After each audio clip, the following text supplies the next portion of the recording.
जय हिंद दोस्तों। मैं रमनदीप आप सभी का यूपीएससी हिंदी के इस यूट्यूब चैनल पर स्वागत करता हूं।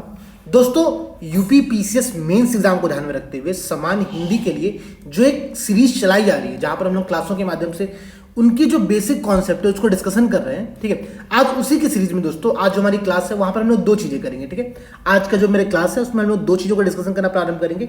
एक करेंगे हम लोग पत्र लेखन कला के बारे में। ठीक है, पत्र लेखन कला को मैं 2 से 3 क्लासों में लगातार छोटे छोटे टॉपिक्स के फॉर्मेट में बताते हुए आपका ये टॉपिक कंप्लीट कराऊंगा। ठीक है, आज जो हम लोग करने वाले हैं, आज हम लोग करने वाले हैं शासकीय पत्र लेखन के बारे में थोड़ी सी चर्चा। ठीक है, हम लोग संक्षिप्त चर्चा करेंगे और उसके बाद हम लोग फिर से जो वाक्यांशों के लिए एक शब्द जो हम लोग का पिछली क्लास में थोड़ा सा रह गया था उसको कंप्लीट करने का प्रयास करेंगे। ठीक है, तो देखिए स्टार्ट करते हैं पत्र लेखन कला से। पत्र लेखन कला की एक जो बेसिक अंडरस्टैंडिंग है वो आप सभी को होगी। ठीक है, आप सभी ने अपने स्कूल में कभी ना कभी प्रधानाचार्य को, प्रिंसिपल को, क्लास टीचर को, कक्षाचार्य को, या फिर स्कूल में जो पत्र लिखने को आते हैं वहां पर कभी ना कभी लेटर फॉर्मेटिंग जरूर की होगी। ठीक है, तो वो होती है पत्र लेखन की एक बेसिक कला और उसी का जो है बड़ा वर्जन। चूंकि अब आप सिविल सर्वेंट बनने वाले हैं, ठीक है, तो उस सीरीज में पदाधिकारी के तौर पर आप जो पत्र लिखेंगे शासन की तरफ से शासन को, ठीक है, उसके संदर्भ में जो प्रश्न आते हैं वो आते हैं आपके यहाँ पर पत्र लेखन कला के अंतर्गत। ठीक है, यहाँ पर हम लोग शासकीय पत्र लेखन कला, अर्ध शासकीय, कार्यालय आदेश, कार्यालय ज्ञापन विज्ञप्ति,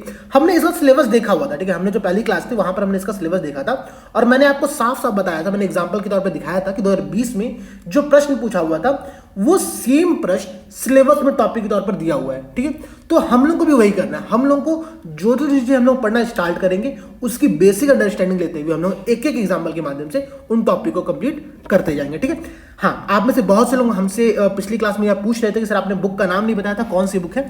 ठीक है, तो एक सेकंड में बुक देख लेता हूं। बुक है ये आपकी नालंदा पब्लिकेशन की डॉक्टर पृथ्वीनाथ पांडे, पीएन पांडे करके एक बुक है। ठीक है, उसी बुक को सहारा लेकर के मैं आप लोगों को जो चीजें हैं वो कंप्लीट कराने का प्रयास कर रहा हूं। ठीक है, तो वो आप लोग वहां पर देख सकते हैं। अच्छा देखिए, शासकीय पत्र को अगर मैं समझाऊं, ठीक है, तो हम लोग शासकीय पत्र से पहले थोड़ा सा पत्र लेखन की जो बेसिक कला होती है उसको समझने का प्रयास करते हैं। ठीक है, देखिए होता क्या है ना, जो पत्र लेखन में जो आवश्यक तत्व होते हैं वो होते हैं आपके उद्देश्य, शैली, सहजता, शिष्टाचार, व्याकरण और सुलेख। ठीक है, अब आप समझिएगा, मैं एक बार सिंपल अर्थों में सब कुछ को एक्सप्लेन कर दे रहा हूं। ठीक है, उद्देश्य क्या होता है? उद्देश्य की पत्र लिखने, किस उद्देश्य से पत्र लिखा जा रहा है वो होता है। जैसे कि अगर आपने बचपन में पत्र लिखा होगा तो वहां पर आपका उद्देश्य होगा कि प्रधानाचार्य से, प्रिंसिपल से छुट्टी के लिए, ठीक है, हॉलीडे के लिए आपने वहां पर एप्लीकेशन दिया होगा, तो वो हो सकता है एक उद्देश्य। ठीक है, अच्छा, दूसरी होती है शैली।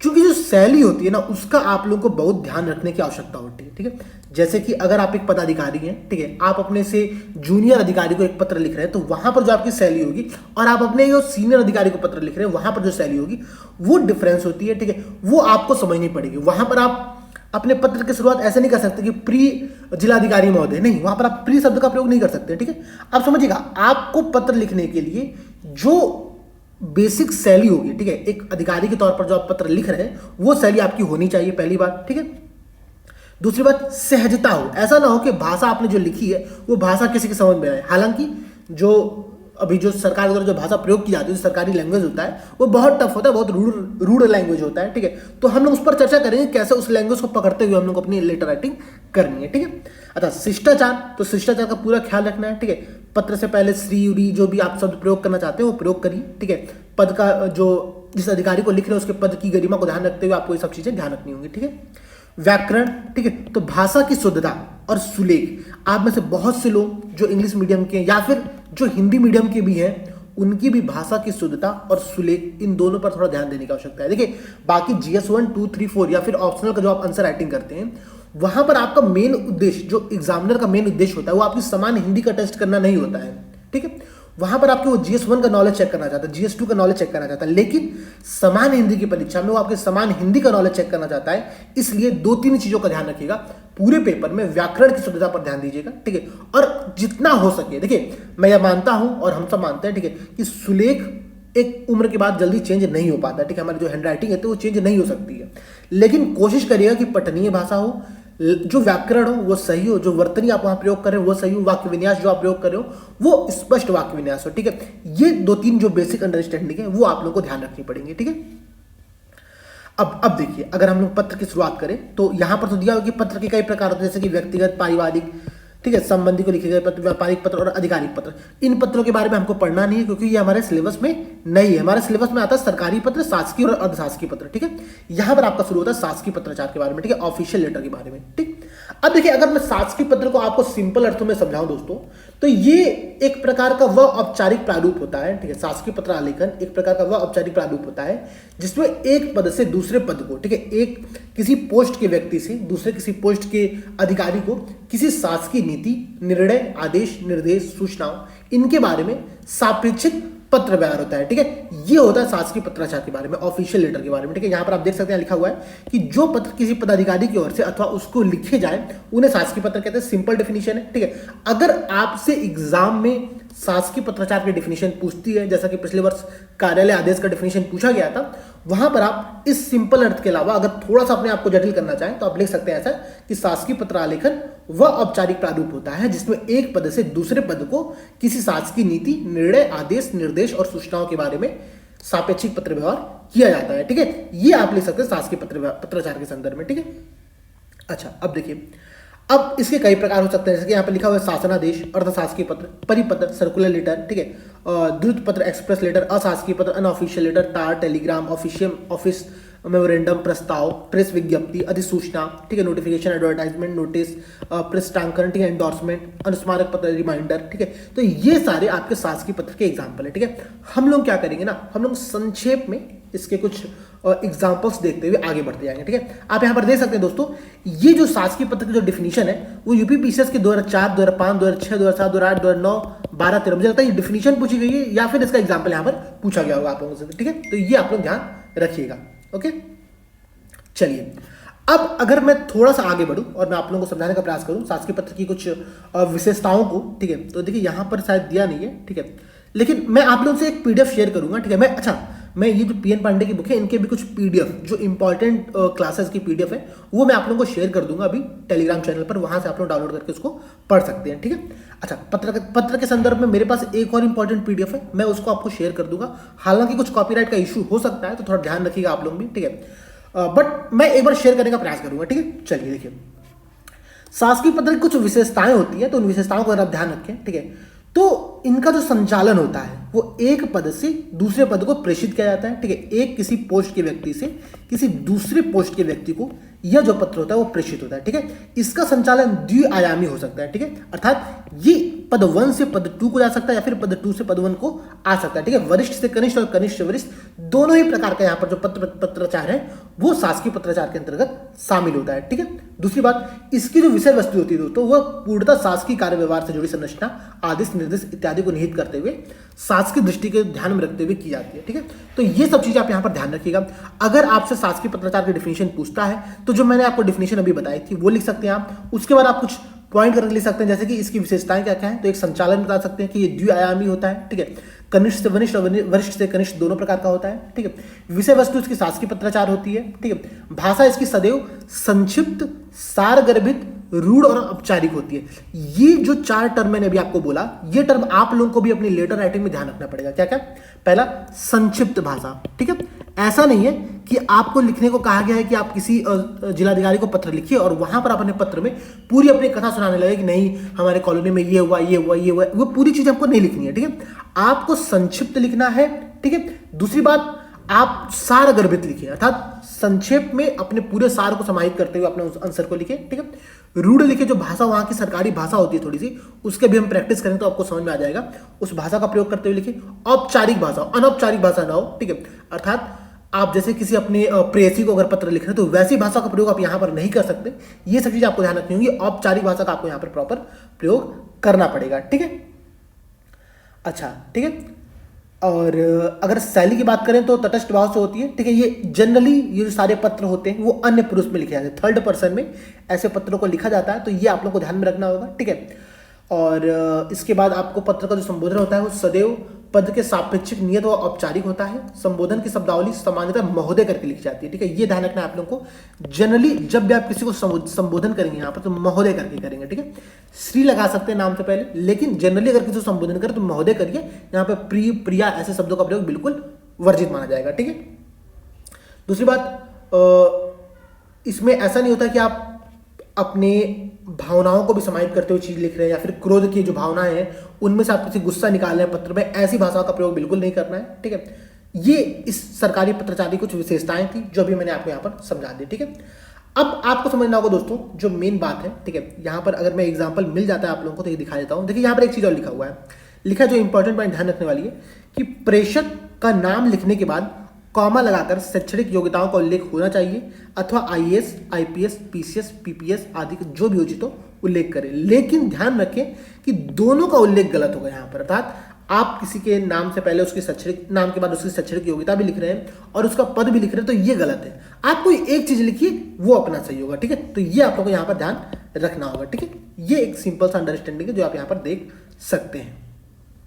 अब देखिए अगर मैं आपको एक एग्जाम्पल दिखाऊं सरकारी पत्राचार की, शासकीय पत्राचार की, तो आप यहां दे सकते हैं, लिखा हुआ है क्या कि प्रेषक, ठीक है, और नाम से पहले लिखा है नाम श्री प्रभुदयाल आईएएस। अच्छा दूसरी बात, अगर प्रश्न में नाम का जिक्र नहीं है तो आप यहां पर क्या लिखेंगे, क ख ग, ठीक है। ये आप लोगों को ध्यान में रखना है, ठीक है। अपना नाम बिल्कुल नहीं लिखना है वरना बैंड बज जाएगी, ठीक है। श्री प्रभुदयाल आईएएस, सचिव उत्तर प्रदेश शासन उद्योग विभाग, ठीक है। अब ये प्रेषक था जो प्रेस पत्र लिख रहा है, उसकी बात होगी यहाँ पर। अब सेवा में समस्त जिलाधिकारी, ठीक है, जिलाधिकारी को ये पत्र लिखा जा रहा है, क्या लिखा जा रहा है देखिए। उससे पहले यहाँ पर आपको एक पत्राचार की जो संख्या होती है, ठीक है, पत्र क्रमांक होता है, ये आप लोग को नोट करना पड़ेगा, उसको पत्रांक कहते हैं, ठीक है। आप यहाँ पर देख सकते हैं इसको क्या कहते हैं, पत्रांक, ठीक है। संख्या करके ऐसे 527/68/2020 लिखा हुआ है। पहली बात, अगर ये आपको समझ में आता तो ठीक है, नहीं तो आप इसकी जगह भी क्या कर सकते हैं, थोड़ा सा दिमाग लगाते हुए आप लिखिए पत्रांक और यहाँ पर लिखिए क ख ग, ठीक है। यहाँ पे बीच में स्लैश लगा दीजिए, सिंपल सा ये भी एक आप काम यहाँ पर कर सकते हैं, ठीक है। ये हो गया आपका पत्रांक लिखने का तरीका। तो प्रेषक, पत्रांक और फिर यहाँ पर आपका हो गया प्रेषक, ये हो गया आपका पत्रांक और यहाँ पर आप लिख रहे हैं सेवा में, ठीक है। अब लखनऊ दिनांक 22 दिसंबर 2020, ठीक है। विषय, अब विषय देखिए, विषय आपको लिखना पड़ेगा महोदय, जो आप पैराग्राफ जहां पर स्टार्ट करते हो उससे पहले, ठीक है। विषय लिखिए कि किस विषय के संदर्भ में ये पत्र लिखा जा रहा है, वो यहां पर ध्यान रखते हुए आप लिखिए, ठीक है। उसके बाद आप महोदय शब्द का प्रयोग करिए, आपका जो उद्देश्य है वो यहां पर लिखिए, ठीक है। हालांकि ये पत्र थोड़ा सा लंबा लिखा हुआ है लेकिन इसको कोशिश करिए संक्षेप में करने का। अभी मैं कुछ एग्जाम्पल और दिखाऊंगा आप लोगों को, ठीक है। आज मेरा उद्देश्य था कि शासकीय पत्राचार जो बेसिक अंडरस्टैंडिंग है वो आप लोगों को यहाँ पर मैं दे दूँ, ठीक है। अब आप ऐसे अपनी जो बात है आपकी वो लिखते हुए यहाँ पर आपसे अनुरोध है कि खनन पट्टा संबंधी नियमों कड़ाई से पालन सुनिश्चित करें। भवदीय, ये ध्यान रखना है आप लोगों को, जब अंतिम में लिखना है तो आपको यहाँ पर भवदीय शब्द करते हुए यहाँ पर लिखना पड़ेगा। देखिए आप यहाँ पर ऊपर लिखा हुआ है प्रेषक श्री प्रभुदयाल, जो पत्र लिख रहा था उसका यहाँ पर नाम लिखा है, और अंत में फिर क्या किया गया है, भवदीय शब्द का प्रयोग करते हुए, मतलब आपका प्रभुदयाल सचिव, ठीक है। ऐसे पत्राचार की जो आपकी भाषा है वो होनी चाहिए, ठीक है। यहां पर आप 2-3 चीजें और कर सकते हैं, जैसे कि आप मानिए अगर पत्र में आप कुछ चीज संलग्न कर रहे हैं, कुछ चीज इंक्लूड कर रहे हैं, तो आप यहाँ पर अलग से लिख सकते हैं, अलग से, जैसे कि संलग्न, ठीक है। ये आप करके यहाँ पर 1, 2 करके लिख सकते हैं। जैसे कि यहाँ पर मानिए आपने कोई डॉक्यूमेंट सबमिट किया हुआ है, डॉक्यूमेंट इसके साथ इंक्लूड किया हुआ है, तो संलग्न करके यहाँ पर आप यहाँ पे ये दोनों पॉइंट में लिख सकते हैं, ठीक है। इसके साथ ही साथ अगर यह प्रतिलिपि आप किसी और भी पद पर भेज रहे हैं तो वो आपको ध्यान रखना होगा। यहाँ पर आप लिख सकते हैं क्या कि प्रतिलिपि निम्न को सूचनार्थ एवं आवश्यक कार्रवाई हेतु प्रेषित की जाती है, ठीक है, 1 और 2, ठीक है। मानिए अगर आप इस जिलाधिकारी महोदय के साथ साथ अगर आप यूपी सरकार को लिखना चाहते हैं, इंक्लूड करना चाहते हैं अपने पत्र में, तो वो भी आप यहाँ पे इंक्लूड कर सकते हैं, ठीक है। जैसे कि अगर आप अब अगर मैं थोड़ा सा सिंपल अर्थों में समझाऊं, ठीक है, अगर आप ईमेल राइटिंग आपने कभी की होगी, कभी आपने गूगल मेल के थ्रू ईमेल लिखा हुआ किसी को, तो वहां पर 2 ऑप्शन रहता है, सीसी कार्बन कॉपी और बीसीसी, ठीक है। तो ये सीसी और बीसीसी का जो कॉन्सेप्ट होता है दोस्तों, वही यहाँ पर मैं आपको समझा रहा हूँ, ठीक है, कि प्रतिलिपि किसको भेजी जा रही है वो यहाँ पर आप दर्शा सकते हैं, ठीक है। तो आज की जो ईमेल राइटिंग है वो पहले की पत्राचार थी, अभी भी चूंकि पत्राचार का प्रयोग शासकीय कार्यादेश हेतु किया जाता है, तो हमको उस पर फोकस रहना है, उस पर ध्यान रखते हुए अपनी भाषा का प्रयोग यहाँ पर करना पड़ेगा, ठीक है। तो ये आपकी शासकीय पत्राचार की भाषा हो गई, ये आप समझ गए होंगे शासकीय पत्राचार, ठीक है। अब आपको जो काम करना है दोस्तों, ठीक है, अब आपका मैं यहाँ पर आपको एक काम समझा देता हूँ, ठीक है, जो आपको इसके बाद करना पड़ेगा। अभी मैं देख रहा था कल डिस्कशन ग्रुप पर एक PDF अपलोड की गई थी, किसी दोस्त ने पैसेज का लिख करके सबमिट किया था, ठीक है। मैं अब इसको देख नहीं पाया हूं, हालांकि आपने लिखा बहुत अच्छी बात है, ठीक है। हम लोग उस पर ध्यान देंगे, आगे क्लासों में देखेंगे। आप लोग एक काम और करिएगा, ठीक है, मैं यहाँ पर आपको दिखा देता हूं। आपको जो करना है वो करना क्या है कि 2020 का आप लोग क्या करिए ना, 2020 का जो पत्र लेखन में जो क्वेश्चन आया हुआ है शासकीय पत्राचार का, वो क्वेश्चन आप लोग खोलिए, ठीक है, उसको आप लोग लिखने का प्रयास करिएगा, ठीक है। एक बार लिख करके उसको सबमिट करिएगा डिस्कशन ग्रुप पर, ताकि हम लोग भी देख सके। और जैसे मानिए आपने लिख करके भेजा, किसी और ने लिख करके भेजा है, तो आप उससे भी अपना कंपैरिजन कर सके, अच्छा उसने ये बातों को इनपुट किया है, मैंने इस तरीके से लिखा, ठीक है। तो आप दोनों लोगों को भी सीखने को चीजें मिलेंगी, तो ये आप लोगों को वहां पर करना पड़ेगा, ठीक है। तो ये हो गया आपका शासकीय पत्राचार के बारे में। इसके बारे में हम लोग कुछ और चीजें देखेंगे आवश्यक, ठीक है, धीरे धीरे आगे आने वाले क्लासों में, ठीक है। अब हम लोग क्या करते हैं, वाक्यांश के लिए जो एक शब्द वाला जो हमारा टॉपिक था, जो कि अभी कल रह गया था, वहां से हम लोग फिर से वापस से स्टार्ट करते हैं, ठीक है। देखिए, तो हम लोग वही टॉपिक्स देख रहे थे जो कि किसी ना किसी एग्जाम में वापस से फिर से पूछे गए हुए हैं, ठीक है। जैसे कि जिसके विषय में मतभेद ना हो उसको हम लोग क्या कहते हैं, निर्विवाद। जिस पर कोई विवाद ना हो उसको हम लोग क्या कहेंगे, निर्विवाद, ठीक है। जैसे कि कौन सी सरकार अभी चुनाव जीतने वाली यूपी में, अगर उसमें 10 लोगों में किसी का भी विवाद नहीं है तो उसका कहते हैं ये निर्विवादित मुद्दा है कि यही सरकार यहां पर बनेगी, ठीक है। जो नया आया हो तो नवागत या आगंतुक, ठीक, आगंतुक मेहमान या फिर जो नया आया हो उसको हम कहते हैं यहाँ पर आगंतुक, ठीक है। अच्छा, जहां किसी बात का डर अथवा खतरा ना हो तो निरापद। जिसको कोई डर अथवा खतरा जहां पर ना हो उसको हम कहते हैं निरापद। देश का बाहर माल भेजना, निर्यात, ये तो बहुत बेसिक कॉन्सेप्ट है, आयात और निर्यात का आप तो समझते होंगे। जिसकी आशा न की गई हो, निराशा, ठीक है। अब देखिए, जहां आबादी ना हो तो उसको हम कहते हैं निर्जन। जो इंद्रिय रही तो निरिंद्रिय। जिसका कोई अर्थ ना हो, निरर्थक। जो नापा ना जा सके, जो नापा जा सके, नापनीय या नाप्य, ठीक है। और निम्न कोटि का तो निकृष्ट, ठीक है। जिसे वाणी व्यक्त ना कर सके उसको हम कहते हैं निर्वाक। जिसको आपकी वाणी व्यक्त ना कर सके उसको हम कहते हैं निर्वाक। जो शंका करने योग्य ना हो तो निशंक, ठीक है। जिसका गला नीले रंग का हो तो नीलकंठ। नष्ट ना हो, नष्ट हो जाने वाला, नष्ट प्राय। नीले रंग का कमल, नीलकमल, ठीक है। ये जनरली आप लोग को समास में भी इन शब्दों का प्रयोग यहाँ पर आप लोगों ने सुना होगा, ठीक है। नीलकमल क्या होता है, ठीक है। ये सब चीजें आप यहाँ पर सुनी होंगी, ठीक है। अच्छा, देखिए, उत्तराधिकारी में प्राप्त संपत्ति तो पुश्तैनी संपत्ति। पृथ्वी से संबंधित है, मिट्टी का बना हुआ तो पार्थिव। जो देखने में प्रिय लगे, प्रियदर्शी। इतिहास के युग से पूर्व का प्रागैतिहासिक। पत्ते की बनी हुई कुटी तो पर्ण कुटी, ठीक है। आप देख सकते हैं किसी के निधन की वार्षिक तिथि तो पुण्यतिथि।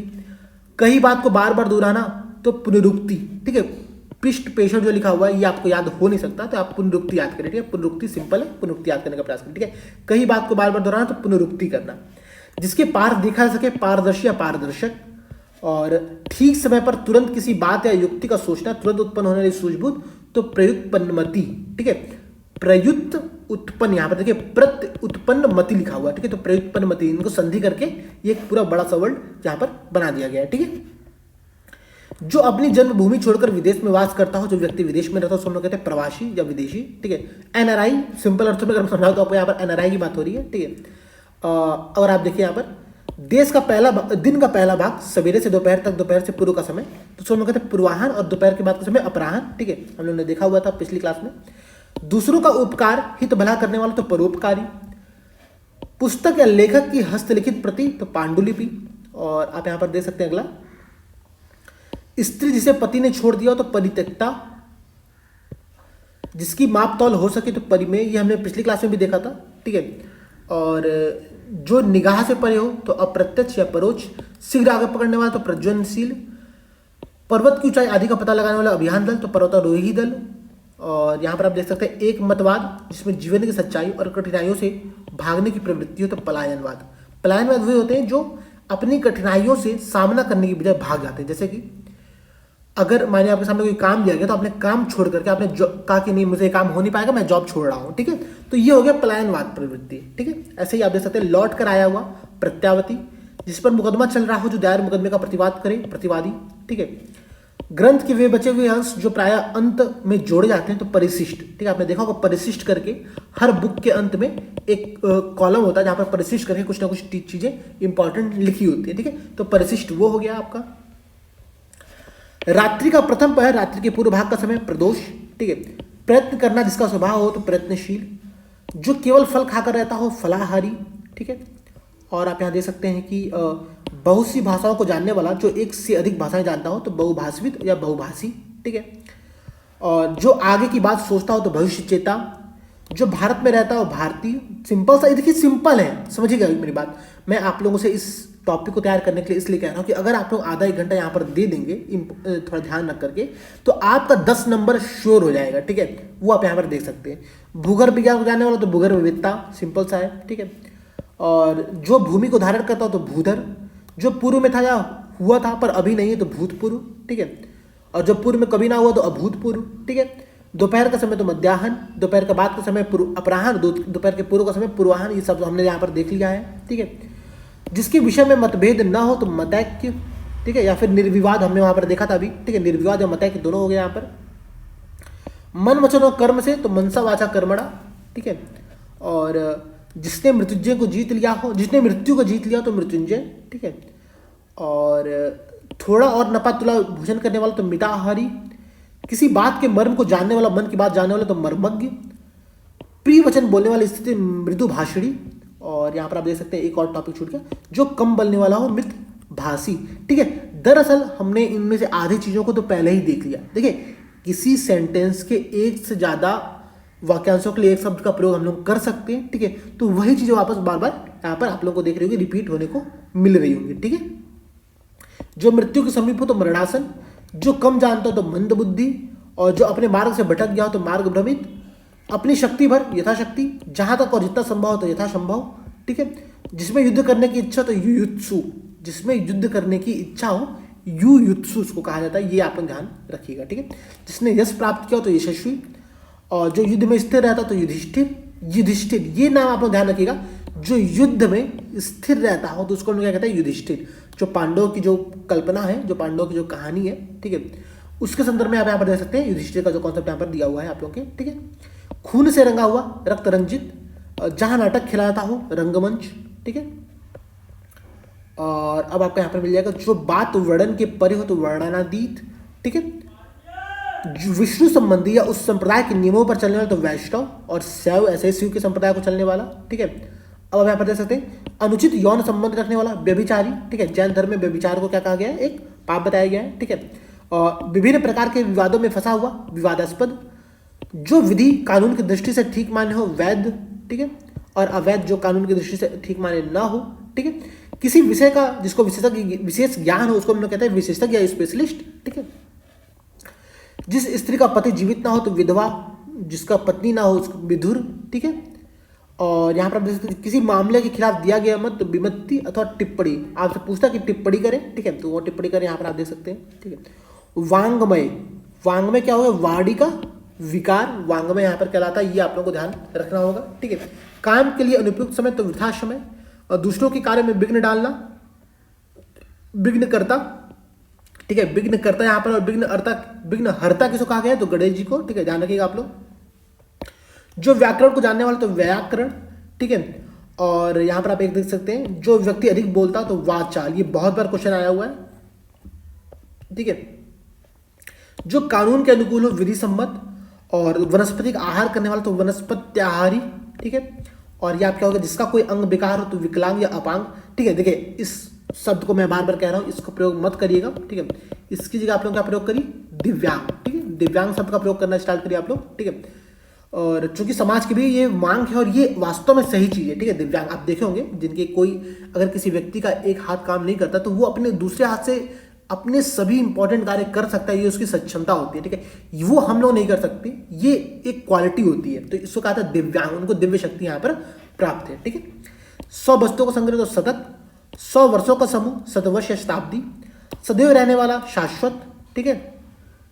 अब जिसे शब्दों में नहीं कहा सकता शब्दातीत, जिसके सिर पर चंद्रमा हो शशिधर, शशिधर जिसके सिर पर चंद्रमा हो तो शशिधर उसको कहा जाता है यहाँ पर। जो सदा दूसरों पर संदेह करता हो शंकालु, ठीक है। और शीतोष्ण समान रूप से ठंडा और गर्म, शीतोष्ण शीत और उष्ण का यहाँ पर मिश्रण है आप लोगों के सामने, ठीक है। जहाँ सेना रहती है तो सैन्यवास, जो सर्वव्याप्त हो सर्वव्यापी, जो सबको एक समझता हो समदर्शी, ठीक है। जो सबको जानता हो तो सर्वज्ञ या अंतर्यामी, हमने पहले देखा था सबसे पहले क्लास में ही। जिसकी सीमा ना हो तो सीमातीत या असीमित, ठीक है। जो पढ़ना लिखना जानता तो साक्षर, जिस स्त्री का पति जीवित हो सधवा, और सधवा तो सौभाग्यवती, कहा था ना सौभाग्यवती भवा, ठीक है। तो सौभाग्यवती यहाँ पर हो गया।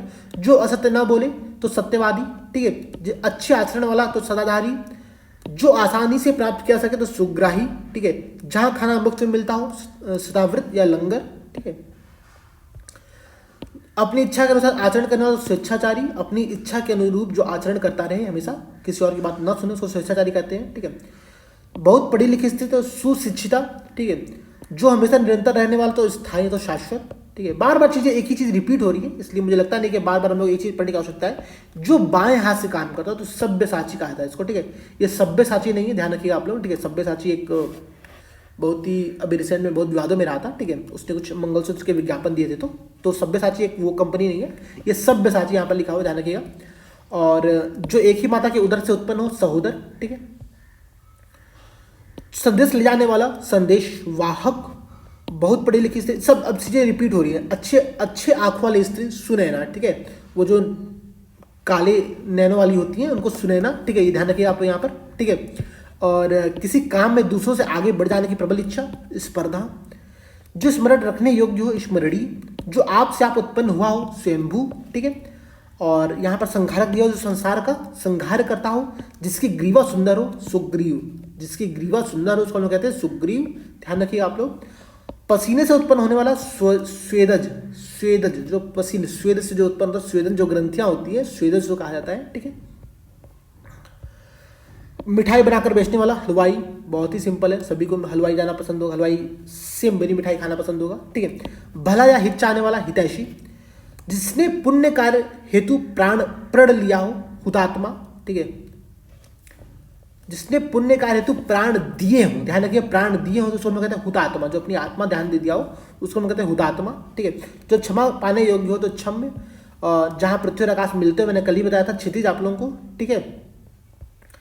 धरती और आकाश के बीच का स्थान, त्रिशंकु, आपने पढ़ा होगा त्रिशंकु की कहानी, जो एक व्यक्ति था, राजा था, जो जाके बीच फंस गया था, त्रिशंकु। ठीक है। वो त्रिशंकु हो गया यहाँ पर आपका। त्रिकालदर्शी, जो तीनों कालों को जानता हो। ठीक है। भगवान शिव कहा जाता है त्रिकालदर्शी। ठीक है। और ये इस प्रकार आपका वाक्यांशों के लिए जो एक शब्द है दोस्तों, वो यहाँ पर खत्म हो चुका है। ठीक है। हमने आज की अपनी क्लास में जो इंपॉर्टेंट चीजें थी वो हमने देखा पत्राचार के संदर्भ में। ठीक है। हमने पत्राचार के जो शासकीय पत्राचार है उसका बेसिक अंडरस्टैंडिंग को लिया है। मैं आप लोगों से फिर रिक्वेस्ट कर रहा हूं, अगर आप लोग हमारी इस क्लास के साथ साथ प्रैक्टिस करना स्टार्ट करेंगे तब जाकर के आपको क्लासों का फायदा होगा, इन जो क्लास चल रही है उनका फायदा होगा। मैं कोशिश ये करूंगा कि लगातार आधा घंटा 1 घंटा की क्लास लेते हुए आपके जितने भी हिंदी सामान्य हिंदी की जो बेसिक अंडरस्टैंडिंग है उसको डेवलप करते हुए आपके सभी कॉन्सेप्ट को यहाँ पर क्लियर कर दूं, ताकि एग्जाम में मैक्सिमम नंबर आप यहाँ पर गेन कर सके, ताकि आपको जो GS 1, 2, 3, 4 और ऑप्शनल की क्लास चल रही है उससे यहाँ पर आपको ज़्यादा फायदा देखने को मिले। ठीक है। समान हिंदी के साथ ही साथ दोस्तों हमारी एसए की भी एक टेस्ट सीरीज चल रही है, उस टेस्ट सीरीज को आप लोग ज्वाइन कर सकते हैं रेगुलर प्रैक्टिस के लिए। ठीक है। 2000 रुपये की वो टेस्ट सीरीज है और उसमें करीब 5 टेस्ट है, 3 एसए के, और आपको वहाँ पर 2 समान हिंदी का टेस्ट लिया जा रहा है। ठीक है। तो वो आप लोग देख कर ज्वाइन कर सकते हैं, आपको वहाँ पर अच्छी खासी राइटिंग करने को मिलेगी, प्रैक्टिस करने को मिलेगा। ठीक है। तो चलिए दोस्तों, इसी के साथ मिलते हैं अगली क्लास में। मैं इस जो PDF है इसकी PDF आप लोगों को अभी 1 घंटे के अंदर टेलीग्राम चैनल पे अपलोड कर दूंगा, तो वहां से आप लोग उसको डाउनलोड करके अपने भी स्वयं पढ़ाई कर सकते हैं। ठीक है। मिलते हैं दोस्तों अगली क्लास में। जय हिंद, जय भारत।